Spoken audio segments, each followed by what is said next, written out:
So Jurala జలాశయం ఇప్పుడు కలకలలాడుతోంది. కర్ణాటకలోని ఆల్మట్టి, నారాయణపూర్ ప్రాజెక్టుల నుంచి 3 రోజులుగా దిగువకు కృష్ణా జలాలను రిలీజ్ చేస్తున్నారు. దీంతో జూరాలలో క్రమేపీ నీటి మట్టం పెరుగుతోంది. జూరాల్లో పూర్తి నీటి నిల్వ సామర్థ్యం 9.66 టీఎంసీలు కాగా ప్రస్తుతం 8.63 టీఎంసీలకు చేరుకుంది నీటి నిల్వ. కృష్ణా ఉపనది తుంగభద్రపై కర్ణాటక విజయనగరంలో ఉన్న తుంగభద్ర డ్యామ్ కు 23,334 క్యూసెక్కుల ప్రవాహం వస్తోంది. ఈ డ్యామ్ నిల్వ సామర్థ్యం 105.79 టీఎంసీలు అయితే 32.5 టీఎంసీల నీరు ప్రస్తుతం నిల్వ ఉంది.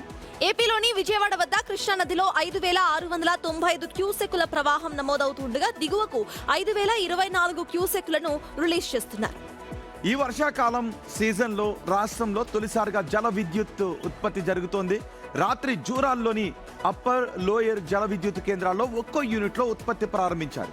అప్పర్ లోయర్ లో ఇటు 6 యూనిట్లు ఉండగా వాటిల్లో 3 చొప్పున ఉత్పత్తి ప్రారంభించడానికి నీటిపారుదల శాఖ జెన్కోకు అనుమతిని కూడా ఇచ్చింది. అప్పర్ జూరాలలో ఒక్కోటి 39 మెగావాట్లు, లోయర్ జూరాలలో ఒక్కోటి 40 మెగావాట్ల చొప్పున యూనిట్లున్నాయి. వరద వస్తే ఉత్పత్తి కొనసాగిస్తారు, తగ్గిపోతే ఉత్పత్తిని అక్కడ నిలిపివేస్తారు. ఎల్నినో ప్రభావంతో వర్షాలు లేక జల విద్యుత్ ఉత్పత్తి కాక ఈ వానాకాలంలో ఇప్పటికే కరెంటు కొనుగోలుకు డిస్కంలపై 1000 కోట్ల వరకు అదనపు ఆర్థిక భారం పడిందని అంచనా. సూపర్ ఎల్నినో కారణంగా ఖచ్చితంగా పవర్ కోతలు ఉంటాయంటూ భావించారు. అయితే ఇప్పుడు వరదల కారణంగా పవర్ కోతలు ఉండకపోవచ్చు. అండ్ డిస్కంలపై కూడా ఏదైతే భారం పడిందో అది కాస్త తగ్గే అవకాశం కూడా కనిపిస్తోంది.